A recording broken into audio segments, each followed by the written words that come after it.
एक बार फिर से स्वागत करते हैं डेली फोकस न्यूज में। और यहाँ पर हर एक खबर आप तक पहुँचाने की कोशिश की जाती है। 1 जनवरी से 28 अगस्त की अवधि के दौरान डेंगू के मामलों की संख्या भी 2018 के बाद इस साल सबसे अधिक है। 2018 में इस अवधि में डेंगू के 107 मामले दर्ज किए गए थे।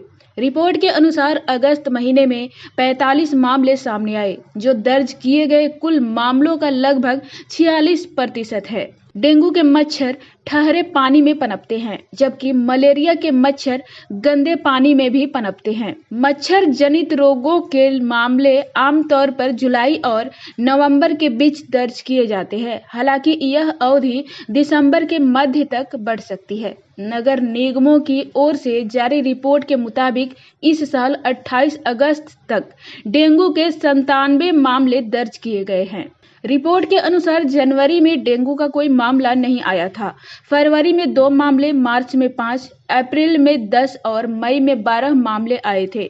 वहीं जून में डेंगू के 7 मामले और जुलाई में 16 मामले आए थे। पिछले वर्षों में इसी अवधि में 487, 2016 में 604, 2017 में 107, 2018 में 92, 2019 में और 78, 2020 में इतने मामले सामने आए थे। हालांकि शहर में अब तक डेंगू से किसी की मौत की खबर नहीं मिली है। सोमवार को जारी नगर निगम की रिपोर्ट के अनुसार इस साल 28 अगस्त तक मलेरिया के 45 मामले और चिकनगुनिया के लगभग 26 मामले भी सामने आए हैं। मलेरिया, डेंगू और चिकनगुनिया में तेज बुखार होता है और इसीलिए डॉक्टरों को लगता है कि लोगों को संदेह हो सकता है कि उन्हें कोविड-19 हो गया है। दिल्ली में नगर निगमों ने मच्छर जनित रोगों के प्रकोप को रोकने के लिए अपने स्तर पर उपाय तेज कर दिए हैं। उत्तरी दिल्ली नगर निगम के अस्थायी समिति के अध्यक्ष जोगीराम जैन ने पिछले सप्ताह सार्वजनिक स्वास्थ्य विभाग के अधिकारियों के साथ